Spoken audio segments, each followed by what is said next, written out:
Yo, what is good, ladies and gentlemen? It is. Oh, of course. Oh, sorry. Whoa, don't let me forget all my beautiful and sexy people in between. How's it going? It's Rage Cage 20 here. You know who it is. I was gonna go to bed soon, thinking about recording another reaction. Well, music reaction. This technically falls under reaction category. And I was like, you know what? I could use a Mr. B story before I go to bed. So I was like, let's get in a nice little short Mr. B story. And of course, by short, I mean short for me. Therefore, this one being 31 minutes, we're talking about an hour. Mr. B story in here. What was it? Scariest surgeon on Earth.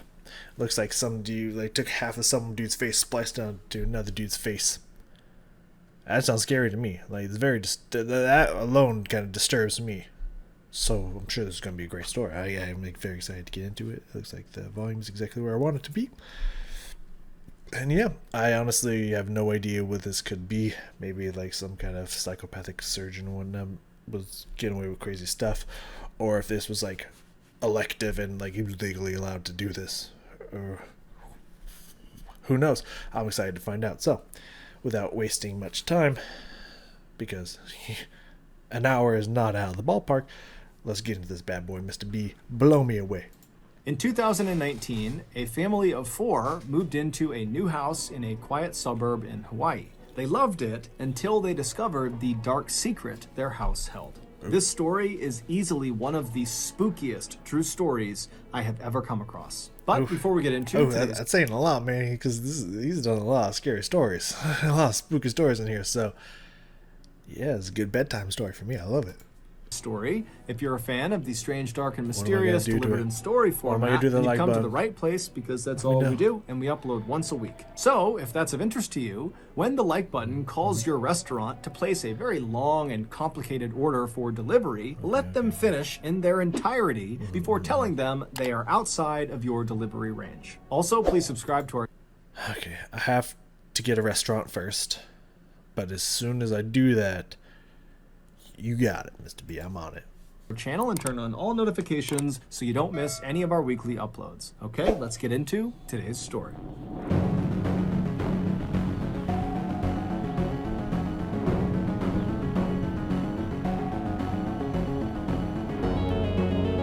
The Omnivore Trials? Wait, what? In 2018, James and Brittany Campbell jetted off to the very famous Little Vegas Chapel, which is located just off the Las Vegas, Nevada Strip, and they got married by a man dressed up as Elvis. Duh. Now, I have heard of this place. I don't know if I saw it when I was in Vegas. I went there once when I was very young for my sister's wedding. But, bruh, first off, sounds cool. Also, fun fact, that's where my ex-wife ran off to and eloped with her current husband against her father's wishes. Dodged a bullet, y'all. Anyways, speaking of bullets, bruh, if first off, if you're getting married probably in Vegas at this chapel, probably a red flag warning sign already. If your girl doing that on your wedding photo, you're gonna want to get an airtight prenup up in that bitch. I hope you had one, cause I'm sorry, I don't want to prejudge, but ain't no way she ain't cheating eventually and gonna try to get a divorce and take all your shit, man. I'm sorry, I don't want to prejudge or anything, but look at that. I hope you had an airtight prenup in that bitch. Elvis Presley while the couple stood in front of a pink Cadillac. While their wedding was certainly not traditional by Western standards, it somehow seemed fitting for the newlyweds. After all, they were not a traditional couple. Brittany, who was 36 years old, was extremely energetic and outgoing and bubbly, and she even referred to herself as being a little crazy. As for James, who was 35 years old, he was reserved and quiet and kind of analytical. Run, James. Fucking run, bro. And would kind of looks like PewDiePie a little bit with the eyes. His eyes a little bit. You see that? I can see that.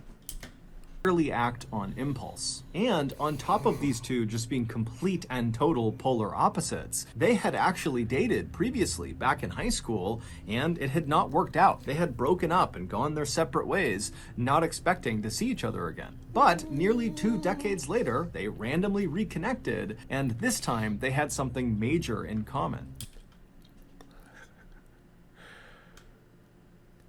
Run, James. Run! James was a single father of 2 young boys, and he was desperately looking for a partner to not only share his life with, but someone who would come in and help him raise his kids. As for Brittany, she too was single, and she really wanted to be a mother. And so the timing of their reunion was perfect. A year after the wedding, James, who was serving in the US Navy, was given orders to spend a couple of years working out of a naval base in Hawaii. So the family of 4, along with their little cat named Mr. Franklin, packed up all of their things and left the mainland of the United States, and they landed in Honolulu, which is the capital of Hawaii. The family would move into a modest 2-story home located just a couple of minutes drive away from the airport. The house was located at the end of a cul-de-sac in this very quiet and safe neighborhood that really didn't look like the type of neighborhood you would expect to see on a beautiful Hawaiian island. It really just kind of looked like typical American suburbs with all these cookie-cutter 2-story houses right up next to each other on either sides of the road, and out front everyone's got a white picket fence. But for the Campbells, who had never lived in Hawaii before and were used to living on mainland America, it was actually kind of nice to move into this neighborhood and have it look kind of familiar. And so before long, the Campbell family loved their new Hawaii house. That is, until they learned their house had a dark secret. It all started in June of 2019, so not long after the Campbells had moved to Hawaii. Brittany, she had to go into the garage to get something. Now, their garage was attached on the left side of their house if you were looking at their house from the street, and there was a door on the first floor of the house that led into the garage. And so Brittany, she walked across the first floor, she opened that door in the house, she went into the garage, she flipped on the light switch, and what she saw all over the garage made no sense to her. They still had a bunch of moving boxes that they had not unpacked since they'd only been in Hawaii for a matter of weeks. And Is it the first time you went into the garage? Or have you been in the garage before and then all of a sudden something was there that should not have been there? Because, like, if you've been there for a few weeks, I feel like you should have peeped the garage at least once. So I don't feel like whatever should be in there, unless it just recently just showed up, should be in there. so all these unopened boxes, they had just kind of stacked up inside of the garage. But when Brittany had turned the lights on and looked into the garage, she saw nearly all of those boxes had been toppled over and lots of the contents inside of I thought they had all been unpacked and all the boxes were gone. I was like, ghosts! But actually, really handy ghosts. They'll like pack up your shit for you. But ghosts! these boxes had spilled out onto the ground, So but even more bizarrely, it looked like it wasn't totally haphazard. It looked like someone had intentionally kind of sifted through the boxes and taken out Oh, dude, you got someone's living in your crawl space or something. You got squatted, dog. Like, random objects and put them into strange piles that didn't make any sense. The objects were not alike, or they had taken the objects and kind of stood them up in these strange arrangements, almost like they were being laid out for a garage sale. And so Brittany immediately just turns around and she leaves the garage. yeah, you shut the door, you lock it if it can lock. Maybe. Depends on the type of coach. You go get back up, but it reminds me of like stories and stuff like, you know, I think a lot of them are faked, but some of them are probably very real, of like, you know, when someone has like cameras up in their house and then like someone that they did not know was hiding out in like the attic or some kind of secret compartment, not a secret compartment, but a space that's like not checked, like comes out and then starts like eating your food and shit and like watching TV and stuff and then crawls back in there before you wake up. Like, kind of like that level of shit is the vibes I'm getting right here. She goes to the other side of the house and she gets her husband. She brings James back and he looks inside. He's just as shocked as she is. And the two of them immediately just go into the garage and begin looking through all of the stuff to see if anything is missing. Now, it was pretty difficult to tell if something had been stolen, but they did have some valuable stuff that was in those boxes that had been pulled out and was lying on the ground, and that wasn't missing. And so that was a pretty good indication to James and Brittany that this wasn't a robbery. And so the only other thing they could think of would be that their 2 young sons must have come in here and been goofing around and pulled the boxes over, and so this is their doing. But when the parents confronted the 2 young sons, they... All right, I don't want to dig in on this or anything, but like, does she not look like she has cold black soulless eyes? Just saying, like, maybe she's completely innocent and a super nice, sweet person. I don't know. I'm just not getting good vibes from her. I don't know what's going to happen in this story, going to go down, but I'm not getting good vibes from her is all I'm saying. Sorry, Brittany, if you're like the sweetest angel ever. I apologize, but like, I've seen enough of these triggering ones for me that like you're giving me like warning vibes just right off the gate. And I'm sorry, that has nothing to do with you. That's just on me. And like, I'm sorry, but like, look at these eyes. Like, they're the eyes that look like I could break you and not even feel bad about it kind of eyes. That's all I'm saying. said they didn't do it. Brittany believed them, but James didn't necessarily. He thought they could be lying about it, and if they were telling the truth, then, you know, maybe one of their pets had gotten into the garage and caused all this chaos. They had purchased a dog when they got to Hawaii, so they had a cat and a dog. And so James was just being very dismissive of this whole garage incident and not taking seriously the fact that Brittany was really spooked by this. But regardless of how the family members felt about the garage incident, they all just kind of moved on because there really wasn't anything to do except pick the garage up and continue on. Yeah. Scan the house for any potential hiding spots and whatnot. Make sure that there's nothing or no one living within them. But besides that, if you don't find shit, what else are you supposed to do? About a week after the garage incident, Brittany was home alone one morning getting ready. She was sitting in the master bedroom in front of her mirror, and she was applying eyeliner, and she had a YouTube video playing some makeup tutorials. And as she's applying the makeup... James Charles? Sisters, let's go. She suddenly hears the front door downstairs slam shut. She almost pokes her eye out with her eyeliner. She's so startled by the sound of it. And she immediately pauses her YouTube video and she calls out for James and her sons, believing they must be home and somebody slammed the door. But when she calls out, she gets no response. Now, immediately, Brittany is going through all of these different rationalizations like, okay, maybe James and the boys opened the door, they got something or put something in the house, they slammed it and they left, and so that's why they didn't hear me call their name. But she couldn't help but feel like something was wrong. She's also thinking about the garage incident, which really never left her. She pretended like she had moved on, but really she hadn't. And so she stands up and she begins walking towards the open door that led out into the hallway. And then from the master bedroom, if you were looking out into the second floor hallway, it basically went straight across to another door. That was her son's bedroom. And in between these two doors, basically halfway down the second floor hallway, to the left was a flight of stairs that went straight down to the first floor.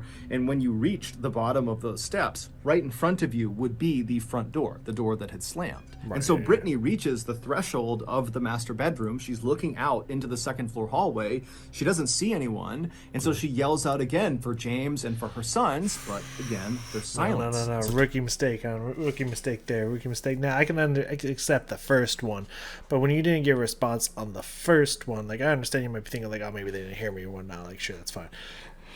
But, like, even if that is your thoughts or whatnot, after the first call out, what you want anyone else in the house to think, even if it could still be someone who's supposed to be there, you wanted them to think you were just like, it just must have been nothing, must have been my family and whatnot. That's what you want them to think. You got stealth out there. Like, you gotta sneak, check your corners, check around the edges, people behind. Get some kind of weapon, and you gotta stealth your way around there. Like, you don't just go there like, hey, I'm coming down the stairs now. Don't alert them to your position, girl. Like, you ain't, like, if that whole garage situation didn't leave your mind, you're not handling this one tactfully. You ain't handling this one ready to blast off. Like, come on, there's rookie mistakes right here, girl. It's rookie mistakes right here.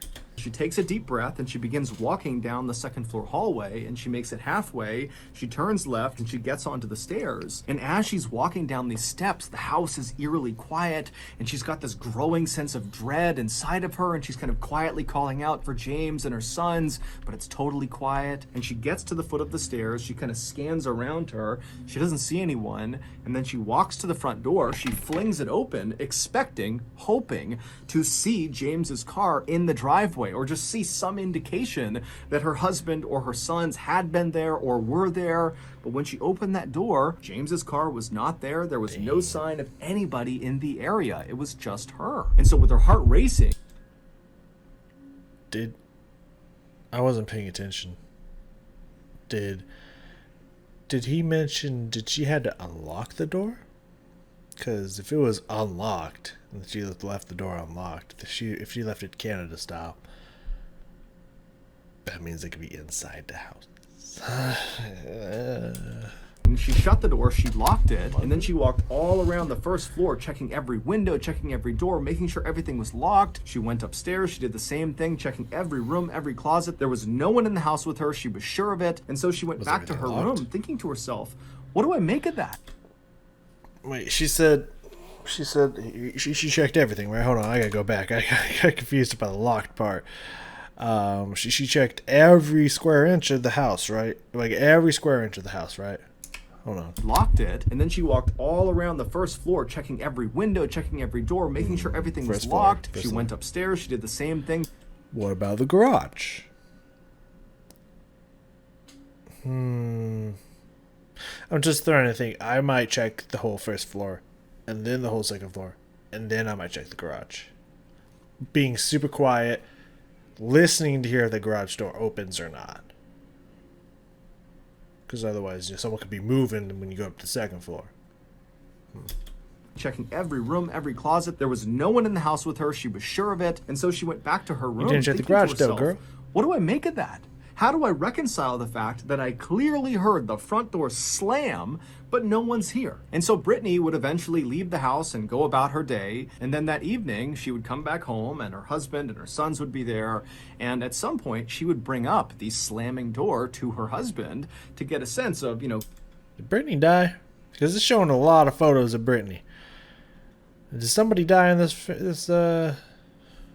Because, yeah, they sent in photos. Did someone die in this picture in this house?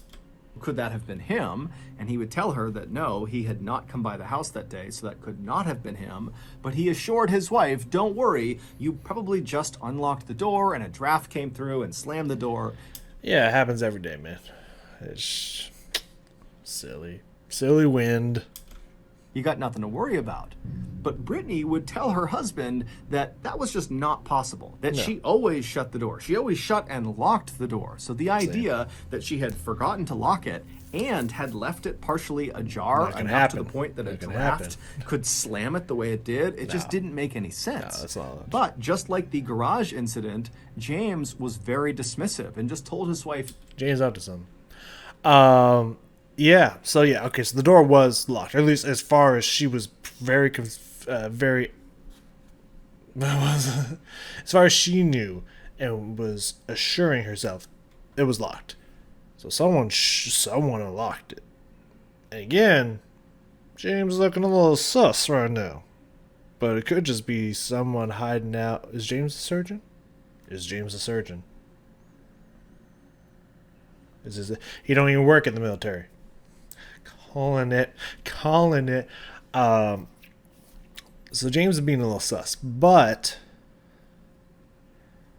maybe someone's again hiding out somewhere in the garage that they haven't checked, and they have the keys to something. That's a possibility. I don't know. I'm calling it right now. you're being super paranoid. You have nothing to worry about. I mean, that second incident is not paranoid, dog. Something slammed with the door. James. I'm calling it now. It's James. He's the surgeon. just a door. Don't worry about it. But this really upset Brittany, and she got mad at James, and before long, the two were just totally fighting about it. And by the time they actually laid their heads down on their pillows that night, they weren't even speaking. And so the couple that night, they fall asleep angrily, and then in the middle of the night, Brittany wakes up suddenly. She doesn't know why she's woken up, but she's kind of looking around the room. It's totally silent, and she's trying to get her bearings. And as she's sitting there, she hears downstairs, not a slamming door, but the sound of a door opening and then shutting. Immediately, she is on heightened alert. And instead of doing anything, she just kind of leans forward and listens really intently to make sure she really heard what she thought she just heard. And as she's sitting there listening, she can hear again another door downstairs, a different door, opening and then shutting. And at this point, whew, like he you know, Mr. B ain't wrong, and he telling the story very well. It's got me spooky. I'm like checking my own reflection to see if anyone behind me in my cam feed over here. It's definitely spooky. Now, of course, this instance could be your children, you know, going around doing some shit in the morning. Well, actually, James's children, it's not her children. But I mean, it wouldn't be one of these stories if that was the case. You know, it's something else. Is James still there though? James is so in on this. I know it. I can just feel it in my blood. She begins to panic. She reaches over, she shakes James awake, and she tells him, I can hear someone opening and shutting doors downstairs. Now, James was not remotely thrilled to be having this conversation. He was still mad at his wife for being so paranoid about the door earlier, and so to be woken up in the middle of the night to his wife freaking out about more doors being open and shut, he was just really upset. And so he sits up, he's totally annoyed, and he's not ready to really take seriously anything Brittany is saying, and Brittany's picking up on this, and so finally she just says, James, did you lock the front door before you went to bed? And so James is like, yes, I locked the front door. I'm telling you, you're hearing things. There's nothing going on in this house. But Brittany was not convinced. And she says, you know what? You can think nothing's going on, but I'm going downstairs to make sure no one is in this house. Ooh, you don't want to go down alone. You don't want to go down alone. Good news is James was there. I still think you know, but James, my man, like, I mean, unfortunately, that's what you sign up for when you get married. You're gonna have to go down there too, man. You gotta strength in numbers, dog. Don't let one person go down. All of a sudden, some time goes by and you're just like, she hasn't gone back yet. You know what I mean? You don't want that situation, so you gotta go down there together, bro. Whew, okay. And so Brittany would get out of her bed. She'd walk over to the open door that led into the second floor hallway. And as soon as she looked out, she didn't see anything. She didn't hear anything. And so very slowly, she began walking. Nah. James, I know you mad, James. I know you mad. You gonna let her go alone? James in on it, dog. James definitely in on it, dog. I'm definitely not checking on my shoulder. I'm not paranoid at all. What are you talking about? Walking down the second floor hallway until she reached the top of the stairs. And at that point, she turned and looked downstairs into the pitch black first floor. She was terrified, but she knew she had to go down there to make sure her family was safe. And so down the stairs, she... No, that light sources are shit, bitch. What the fuck? You don't light switch up the top stairs? Y'all need to touch your electrician, get that shit fucking wired, dog. Have one of the bottom stairs and the top of the stairs. What the fuck you doing down there? The bitch fucking biting us. Now you trying to stealth on some motherfuckers? Man, you better have a weapon with you, girl.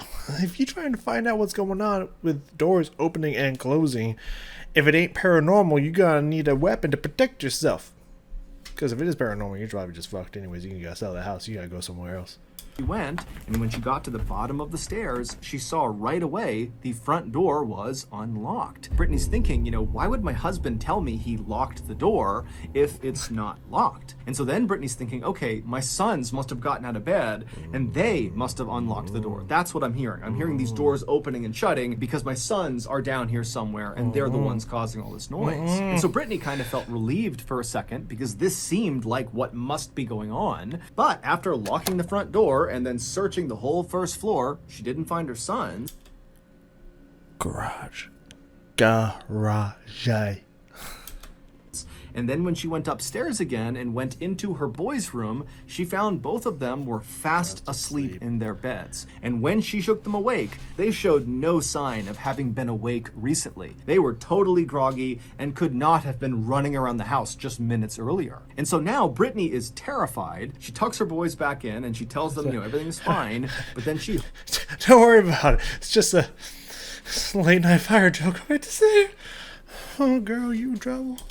Hustles back over to the master bedroom with her husband. You better get James James down there, dog. The front door was unlocked, and our sons were fast asleep. It couldn't have been them. But James continues to be... James. JUH-HAMES. James. Don't you dare like, just as a person, even if it wasn't your partner, don't, like, this shit going on, don't let them go down there by theyself.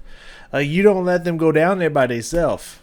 Like, I don't care if you're married to that person, dating that person, just friends with that person. You don't let that person, despite gender or sex or anything, go down there by themselves.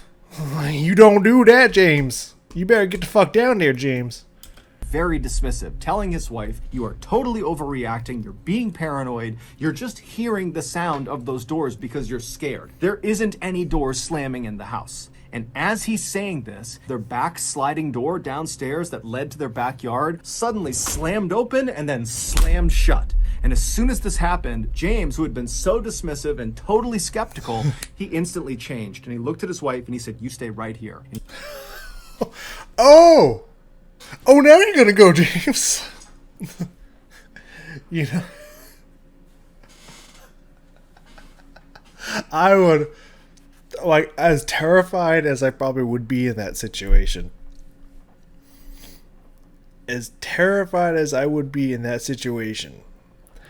if I was Brittany, I would just, when you hear that go off, as if it pretend to sound like, coming from the doors behind me or whatnot, I would just look back at him and just that's all I would do. Just a smug ass terrified look at my face. Just what's that, James? Am I paranoid, James? You see that, James? You know what this means, right? Can you understand this terminology, James? How paranoid am I, James? I wouldn't use pet names. I wouldn't say hubby, babe. None. It would be your first name, James. Suck on this, James. That's what I would do, personally. He jumped out of his bed and he ran out of the bedroom. A few minutes later, he would come back into the master bedroom and he would tell his wife that, the back door, it was unlocked, but it was shut. I'm sure you just forgot to lock it, and the same draft that is open. James, you're about to get double cannon salute, James. What the fuck's wrong with you, James? God, fucking dude. Honestly, like, no joke, no kidding around here. Like, I'm upset at James at this point. Like, honestly, me being in a relationship, I feel like I'm protected, and I like to feel like the person I'm with supports me and's got my back, even if I'm being irrational and whatnot. If James, after hearing that and jumping to action mode, comes back up like, oh, you must have left that unlocked, it's just the draft. Honestly, I'd be like, when this is over, James, we're getting a divorce. Like, straight the fuck up. Like, we're done. Like, no, you did not just say it was a draft. No, the fuck you did not just say it was a draft. Are you completely writing off the chance that someone, whether it was left unlocked or not, that someone didn't just come in here and leave, and that someone might not be in here at this moment? Like, you are not protecting our kids right now. Like, I want a divorce. Like, that's straight up grounds for divorce here. You know what, Brittany? I apologize. James was the problem. You know what? I'm probably gonna eat my own words here, unless Brittany turns out to be the villain in the story, which I was looking more and more like James every second. I'm gonna be honest with you. Like, he's in on it. Obviously, it's not him. Like, how is he even... Unless he's got, like, electronic shit going on. Like, he's pushing buttons and... You know what I mean? Honestly, Brittany, I'm probably going to be eating my words here. So, you know what? I'm sorry with you and your cold, black, dark, demonic eyes. My bad. James is fucking up. And shutting doors, probably opened and shut the back door too. So we got nothing to worry about. The house is locked right now. Let's just get in bed and go to sleep. And at this, Brittany is incredulous. And she says, I would be like, I want a divorce.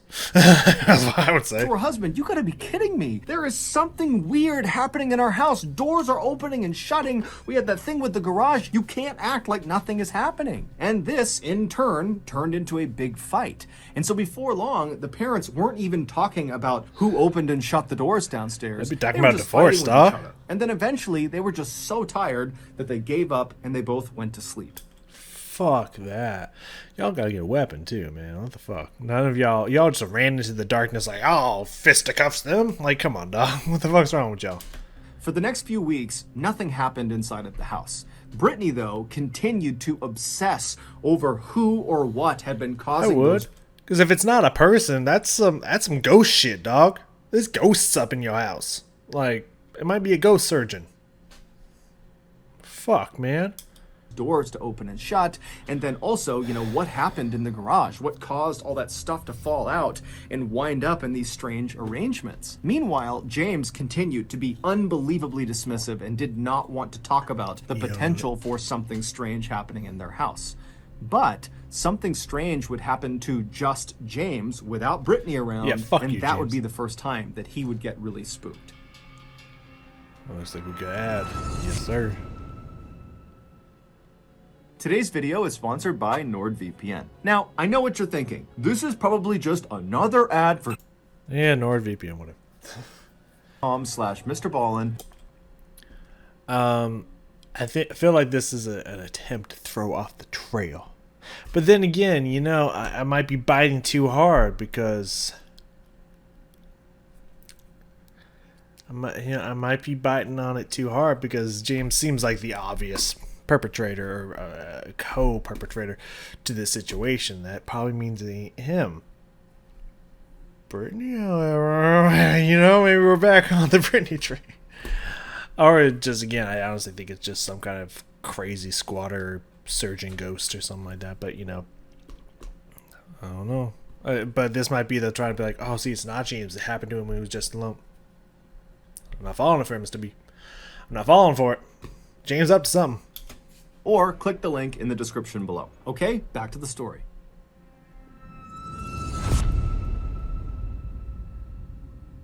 It was a couple of weeks after the nighttime door slamming incident, and James, he was alone. So, if someone was squatting up in there and whatnot, they're surely making their presence known. So that means they, want to terrify you? They want to draw attention to themselves? Because they're only hearing door slam and stuff. They're not hearing footprints. Their footprints. Hearing the footprints that they can clearly hear. They're not hearing footsteps or anything. Not hearing someone run or anything like that. So they could be quiet. Yeah, but then if they're shutting that, they have to hide somewhere. So again, ghosts are looking like a very huge option here. At his house, it's the middle of the day, and he decided he would just play the piano. And so he moved to his piano in the living room, which is on the first floor. He sat down and he began playing. And then after a little while, he started to feel like he was being watched. And it got to the point where it was so uncomfortable, he had to stop playing and actually look around and make sure he really was alone. And when he did that, he noticed out the window to his right, which led into the side yard, that there was clearly a figure standing in the window outside looking in with its arms down. But there was a curtain over the window, and so all he could see was this shadow figure standing at the window. And so James is immediately startled, and as soon as he reacted to this figure, the figure suddenly starts moving towards the back of the house. And so James, he gets up and he rushes over to another window that looked into the backyard, and he looks outside, and there's no one there. And then he goes back to the window he originally saw the figure in. He opens it up. There's no one there. And so James would ultimately tell himself that, okay, that must have just been some nosy neighbor that heard the music. They came over and they noticed that James, dog. James, homie, you gotta stop, dog. I don't know. This is how you like. This is your coping mechanism for stressful situations. But at some point, man, something bad's gonna happen if you don't start putting 2 to 2 together and equaling 4, dog. Like, the fuck's wrong with you? If this guy ain't in on it, he getting a stamp of dumb motherfucker approval from Cage over here. Saw them and they ran off before I could see them, and so that's what it was. No. But deep down, what he saw in the window really shook him up. However, it would be the blanket incident that would finally push James to go from being dismissive and skeptical to admitting to his wife, we got a problem. It was not long after James spotted that dark figure outside of the window when he and his wife and his 2 kids decided they would head out to a movie theater to catch a movie. And so as they're getting ready to go, Brittany would say that she wanted to bring along a particular blanket that the whole family loved to use when they were sitting on the couch. She was going to bring that blanket with her to the movie theater to kind of cuddle up under for the movie. And so she would make her way into the living room and she would see the blanket was missing. It was not on the couch where it normally was. And so she would ask her husband and her sons if they had any idea where it was, and they would say, no, we haven't touched it. She would look all over the place, under the couch, in the living room. She went upstairs. She couldn't find it. And so finally, they just left without the blanket. But when they came back that evening, there on the couch, folded up neatly, was this blanket. Everybody knew that blanket had not been there when they left. So how did it get there? For the next few weeks, the parents did their best to put on a brave face and tell their kids that everything was okay. But the parents and the kids were all terrified to be in that house. And that's because at night, the doors continued to open and shut. Their dog periodically would just start barking in the middle. Ghosts. You got ghosts. It's a poltergeist-esque surgeon up in that bitch. Or just if I guess everything, I gotta get it right eventually, right? Or maybe it's some kind of disfigured freakazoid, you know, like someone, the result of some crazy ass surgeon. Maybe the surgeon has nothing to do with it, but his like Frankenstein's monster, because Frankenstein's not the name of the monster. Frankenstein's monster's like experiment is like hiding out in the house, you know, and shit. Of the night for no apparent reason, and they would all get this awful sense that they were being watched all the time in their house. And so finally, by September of that year, the parents decided, we just have to get out of this house. Yeah, fuck that house. Like, if it ain't haunted, fuck that house. Even if it is haunted, fuck that house. We cannot be here. We need to take a break. And so they packed up their stuff and they flew to mainland America, where they stayed with some family for a week. On September 20th, they hopped back on a plane and they flew back to Honolulu. And as they're driving from the airport to their house, Brittany and James were just kind of secretly hoping that, you know, whatever weirdness was happening in their house would just magically stop once they returned. But as soon as James turned onto their street and they could see their house, they knew that was not going to be the case. Because as they began driving up their road, they could see James's very nice road bike was laying on their driveway. And so Brittany, she turned to her husband, and even though she knew the answer, she said, James, were you riding your bike before we left? And James, who doesn't even look at his wife, just shakes his head. Nope. She's like, that's what I thought. No, he wasn't. And so James drives all the way down the road. He turns into their driveway, which is lined up right with the front of the garage door. And after James parks the car, he hits the garage door opener button. And so as James is sitting in the driver's Yeah, you know, so none of y'all been checking the garage. At least, I assume not. I mean, you just say the first floor. Does that include the garage? seat, Brittany's right next to him, the kids are in back. They're watching as this door is raising right in front of them, and as soon as they can see into the garage, they see everything in their garage has just been completely trashed. Things are not just... I mean, that doesn't look trashed or torn apart. It just looks like a mess. Dumped out, but things have been ripped apart and shredded as if a wild animal had been let loose inside. I gotta reset the video. Hey, let's go. Out of the garage. James immediately said to his wife, "We've been robbed," and then he hopped Reverse. Never mind, guys. Back to America. Out of the car and then turned and told his kids, "You stay in the car, do not get out." And James, he went over to the side of the house and got a sledgehammer for protection. There you go, baby. There you go. Now we're getting some weapon. It's a little bit of a slow weapon, but if you connect, they done. And made his way to the front door. Meanwhile, Brittany would be on the phone with 911 to report that someone had broken into their house. A few minutes later, James was inside of his house, and he saw the entirety of his house was just like the garage. This is a good story, man. This is a real good story, man.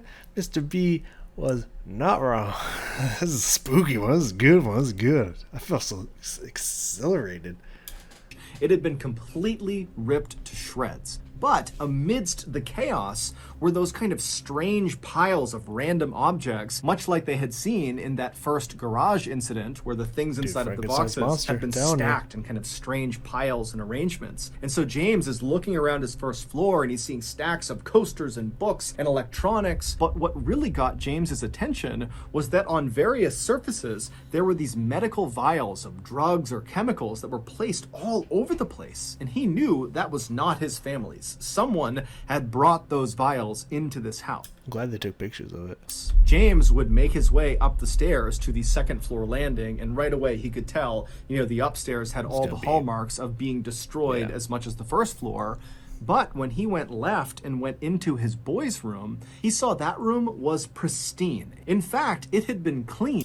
Has he been hiding out in the child's room the whole time? I thought it was the garage. The boys' laundry was neatly folded on one side of the room. Their beds were... Yeah, dude, I'm seriously... I'm seriously... South Park reference there. I honestly think, with the picture at the thumbnail, if you know what the thumbnail picture is, when that dude that's like stitched together, I don't think the surgeon... I think we're going to get a background story of that eventually, but I don't think the surgeon himself is a part of this story.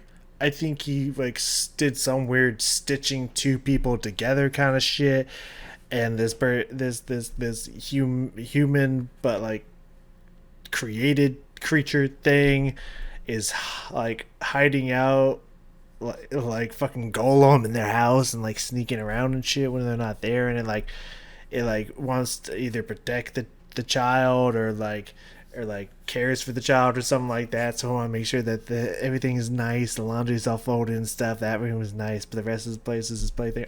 I'm telling you, man, something like this is going on, and James is in on it. Because fuck James. Maybe James is the surgeon and he brought it with him. He brought his creation with him. James in on it. Perfectly made with military precision, and all of their toys and different things that were normally all over the floor were neatly put away in the places they should go. And so James would turn around and leave his boys' room in absolute astonishment, and he would walk across the second floor hallway into the master bedroom. And what he would find in there would make an already terrible situation much, much worse. I'm just waiting for the moment where he finds something. That's gonna be the part I'm like, that's gonna part that's gonna scare me here.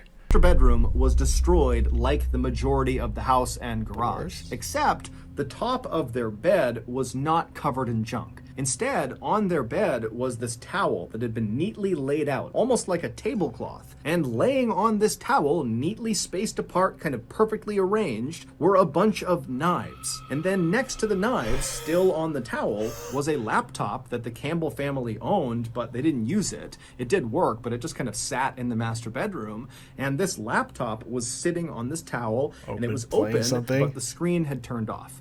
And so by this point, Brittany had come upstairs. You better lock the kids in the door and the car, right? And took the keys, Jim, right? You did that, right? You better have done that, right? Anyways, because this golem creature wants the kids. Shit, they're gonna fucking open it up, and then someone recorded themselves on that shit, man. No fucking way. The noise and shit, man. The fucking noise and shit, man. This is definitely one of the spookiest stories I've heard on his channel, next to the one with the werewolf creature things. That one was pretty cool. And so Brittany and James, they walk over in horror to this layout on their bed, and they click the keys on the keyboard of their laptop, and it illuminates the screen and shows whatever was being worked on last. And it's this long, long Word document that neither of them made. They scrolled to the top of this document, and the document was titled The Omnivore Trials. Rat-like people. Yeah. Yeah. And then below that, it said, a rehabilitation for rat-like people. And then below that, the entire document was kind of like a diary. It was. He was making cosmetic changes. It kind of failed, but I believe they were. I don't know if he's going to read it or not. It's hard to figure out what to do because I still haven't had a real connection with the consultant. I want to go close up, but I guess we both have a fear of something that we are. I'm easily freaked out by human forms, and they believe I'm a narcissistic human. In a way, I just want them to look perfect. Spell check was not used. I want them to feel beautiful. I believe that even the way they are is possibly one of the most beautiful creatures I've ever seen, but I am a weird guy, so I guess that's why. But the trials will be completed. Omnivore eats everything. Right? Yeah, because it's carnivore that eats just meat. Herbivore that omnivore eats both. Omnivore would eat anything, so that means they would eat a human. We all have a base home where we can go if needed, and eventually we will have other homes and places we can go to enjoy our lives. Makeup used today. Avocado oil. And really bad judgment. There's something's redacted on there. There's a whole bunch of observations about so-called specimens. And these specimens were very clearly the Campbell family. And these observations made about... Oh my god, what we just omnivore, because they eat on the trials they eat humans, most humans, some of them are vegetarian and whatnot, eat both meat and vegetables. They're omnivores, and he was calling them like beautiful creatures, and he's the weird guy.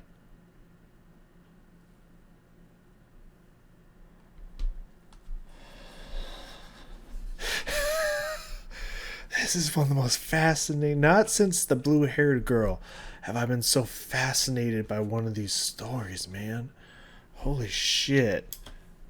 The Campbell family were very intimate. In fact, the only way to garner these observations were if you were watching the Campbell family right up close, almost on an hourly basis for days, weeks, months at a time. These observations ranged from what time the Campbell family liked to watch TV to what James and Brittany talked about behind closed doors in their bedroom. I wonder if he catches them fucking. I don't think they've been fucking recently because James been fucking up, but I mean,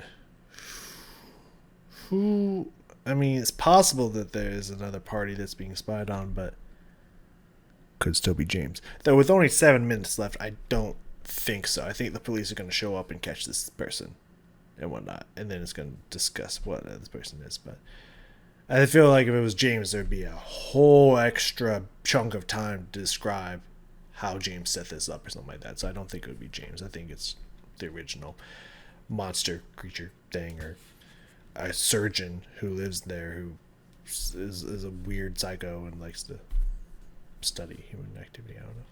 Including their struggle to have a child, something they were not talking about to their family. But in this document, the author of the Omnivore Trials would talk about how the creature, which was referencing Brittany, needed to stop trying to have another baby and instead focus on the children she already... Yeah, the two she already has. I'm like, why do you guys need a third? Like, especially if your marriage is kind of rocky. But of course, if I didn't have kids of my own, I'd probably still want to have one kid of my own. But yeah, anyways. Already had. Toward the end of this really lengthy document, the author of the Omnivore Trials came to a shocking conclusion that in order to rehabilitate these rat-like people, the Campbells, the author would have to perform several surgeries on the specimens. And there's knives on the bed. I grab the knives and be like, where are you? Where are you? Like, that's definitely a trap. Like, that's the moment where you read that, like in the movie, you read that out loud. We'll have to perform surgeries on him, and you look, and all of a sudden, the door slowly closes, and they were hiding behind the door, and they got something in their hand, a knife or a weapon in their hand. Like, that's one of those situations. Y'all. These surgeries were hand amputations and gender reassignment surgeries. And then after this conclusion, there was another note that detailed all the different surgeon tools the author would need to perform. I need a jaundice treatment. Okay, I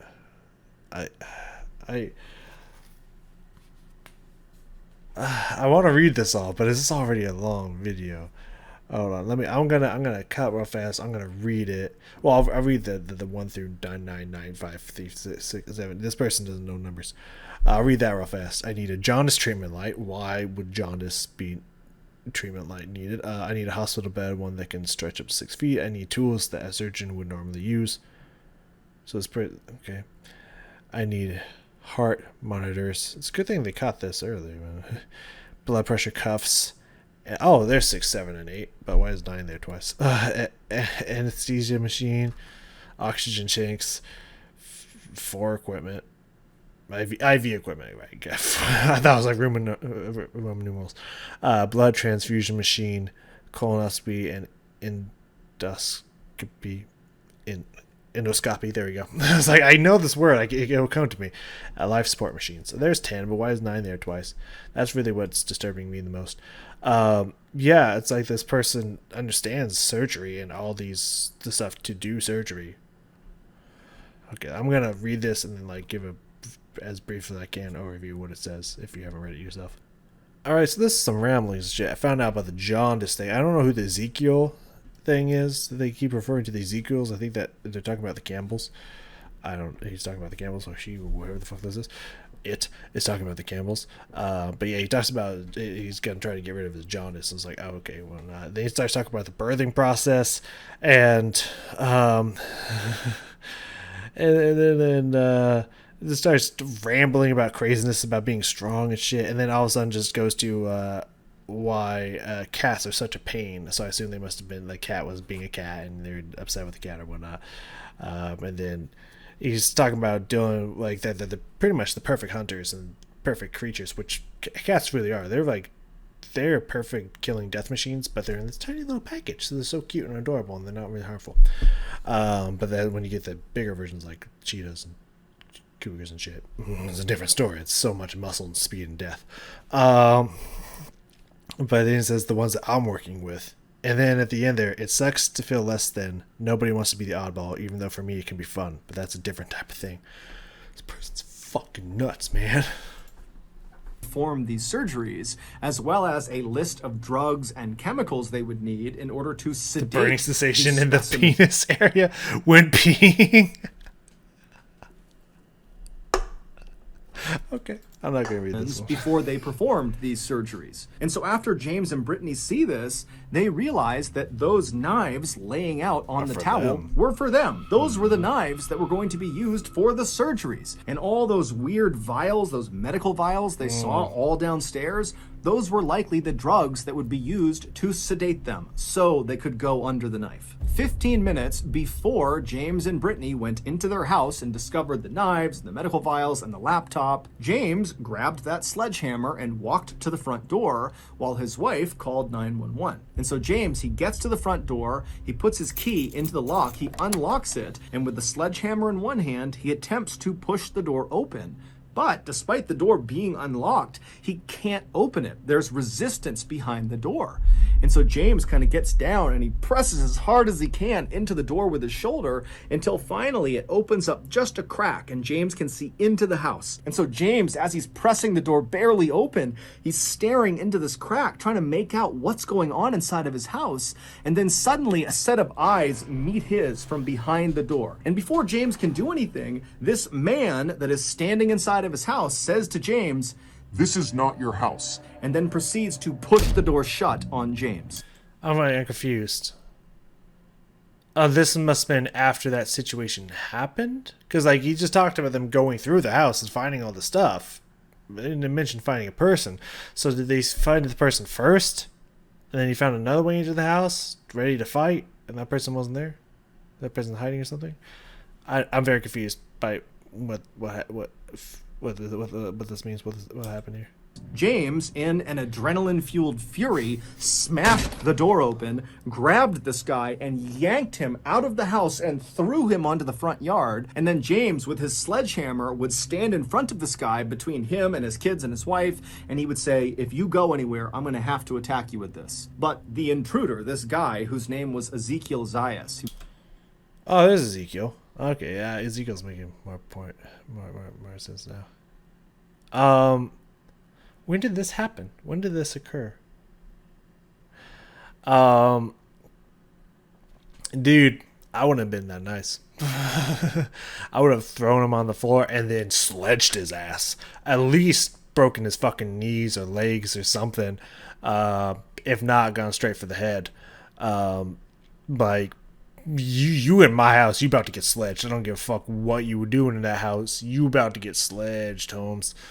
Was a 23-year-old young man. He would just stand on the Campbell's property staring directly at James, unblinking. And then a couple of minutes later, the police would show up and Ezekiel would not put up any fight. He would be arrested and he would be taken away. It was after he was gone that James and his wife would actually go into their house and they would Okay. So that happened immediately and then, okay, got it. See the state it was in, and they would go upstairs and they would discover the knives and the laptop. It would turn out months earlier, Ezekiel had apparently found a way to sneak in and out of the Campbell's property. And so around the time they had moved in, Ezekiel was living there as well. He was mostly Okay, so that's the dude's, like, the first half of the dude's face. And then it was like stitched to another face, just be like, oh, surgeon or whatnot, or like kind of what he wanted to do. Is that James' face? I have it up over here. Doesn't look like James. It looks like the same face, but like shaven or something. A little different. But it looks like that's like maybe what he wanted to do, is like combine them or some shit like that. Made on her laptop. Hey, video on your laptop, girl. Oh, goddamn. living in the crawl space above the second floor bathroom. What I say about squatters in the crawl space, dog? The fuck did I say about squatters in the crawl space? And yet you didn't check? I mean, it might have been a good thing that you didn't, but it doesn't seem like you really put up much of a fight. So you probably could have had this done like way earlier. But if you're in the crawl space, I assume you could probably sneak around and hear stuff pretty well. Whatnot. Maybe there's even a hole. You can make holes and like peep on them and whatnot. Whatever. Who the fuck called it though? I called that the second the garage, man. Easy, squatters. Come on. Room. And then whenever he was able to, Ezekiel would climb down out of this crawl space and he would go and observe the Campbells. And this was not just at night. Based on some of the observations inside of Ezekiel's Omnivore Trials document, clearly he was watching the family in the middle of the day too. Also, based on these observations in this document, it was pretty clear that Ezekiel was getting ready to actually carry out these surgeries on the Campbell family, meaning the Campbells' decision to go on vacation when they did could very well have saved their lives. Yeah. And if there was any question as to whether Ezekiel could have yeah, there's the picture. There's the picture in the front there. Actually, can we see the video? I want to see the video. Carried out that level of physical harm on another human being by carrying out those surgeries. Well, after he was arrested for what he did to the Campbells, while he was in jail, he beat his cellmate to death. Allegedly. Although a guard literally walked in and saw Ezekiel punching and kicking and beating this guy, and then he died. But technically the trial is not over, so it's allegedly. Ezekiel is currently in a state hospital, and they are trying to determine if he is fit to stand trial for what he did to the Campbells and for what he did to his cellmate. Even though it might be self-explanatory at this point in the video, it's worth pointing out that we have no idea what Ezekiel's motives were for why he did the things he did to the Campbell family. It's a crazy psychopathic human, man. Or what he was looking to achieve with the so-called Omnivore Trials. We also don't know why he allegedly killed his cellmate. As for the Campbells, this whole experience was so traumatic that they did not stay at their Hawaii house. They Yeah, dude, like, fuck, who knows if someone else is living up in that bitch. Like, I would, yeah, you can't stay in that house. Like, up to that, you can't stay in that house. By the way, she does have this soulless vibe. I'd still run, James. Like obviously this is a traumatic experience to go through and whatnot, but that's not a happy face right there. I'd still get the fuck out of there if I was you, James. But you know, it's whatever. Anywho,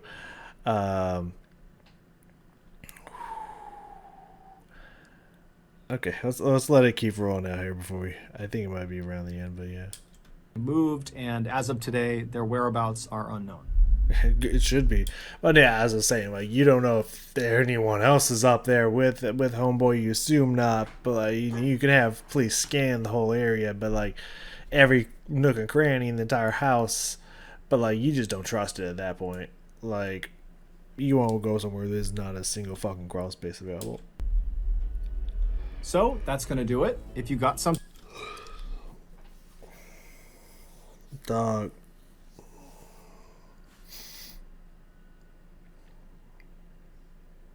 So, though, with all fairness, Brittany kind of has something to be that upset about. It's like he wanted to scare them or something. Anyways, so what I can maybe gauge from this whole scenario, just looks like there's something back there.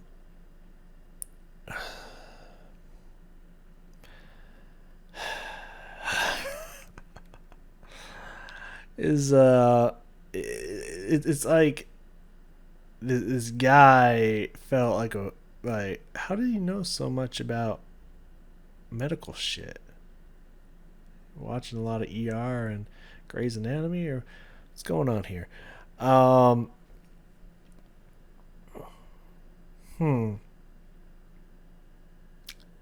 Anywho, just some crazed lunatic that was squatting up in a house. That felt like he was some kind of like you know, those people that go on Dr. Phil all the time and be like, oh, I'm actually a robot, android, oh, I'm not human. You know, someone who believed he was some kind of different creature and he understood that he was odd for this or something like that.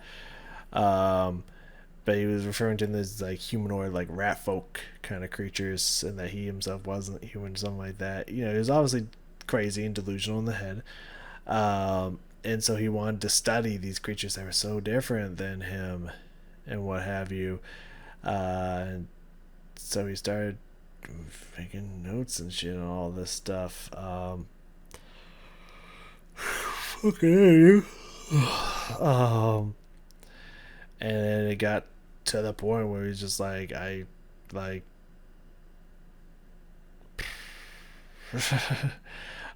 wanna like I want to feel like them. I gotta stitch them onto my face, or like, oh, I gotta free them from themselves, and like change the dude to a girl and the girl to do whatever fucking reproductive surgery shit he was gonna do to them, so that she doesn't have to worry about trying to have another kid because she should just appreciate the one. She pretty much is a psychopath.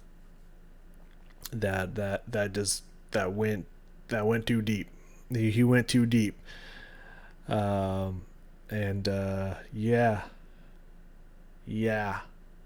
wow, that was a great story. That was a crazy story, but a great story. I'm gonna go watch the see if I can find the video that he made. See if it's like you can actually watch the video and whatnot. Damn. You know, again, I'm really enjoying these, and it really makes me want to continue through what I didn't think I wanted to watch before. Because, as I mentioned, the last one I thought was going to be kind of boring and dry, like, you know, big business talk and shit. Wasn't even close to that. It was fascinating. This one I thought was going to be about some psychopathic surgeon that like was stitching humans together and doing weird experiments and stuff that like like some kind of area 53 54 area 51, I don't remember. Yeah, 51, right? Kind of like crazy human experiments, and he got caught, and this is what happened when the police found him and stuff. I thought it was gonna be something like that. I was like, a little dry. Nah, this was like the opposite of dry. So that makes me really excited for the other two. Like, one just says Malibu's Most Wanted. It's just like, okay, just some kind of, true crime. Yeah, but maybe that's really exciting. I don't know. The other one with the dude with the finger guns. They had to make a special law because of him. It's just like, it looks like some punk kid that's just like, you do some stupid shit that they had to make a special law. Like, it sounds a little boring. But now after these last two stories, I imagine that those could also be very fucking cool. And that's like, again, as I said in the last one, I can't doubt the master, Mr. B. Mr. B ain't gonna tell no boring, dry ass story. Think Mr. B gonna come with something light? Mr. B don't come with nothing light.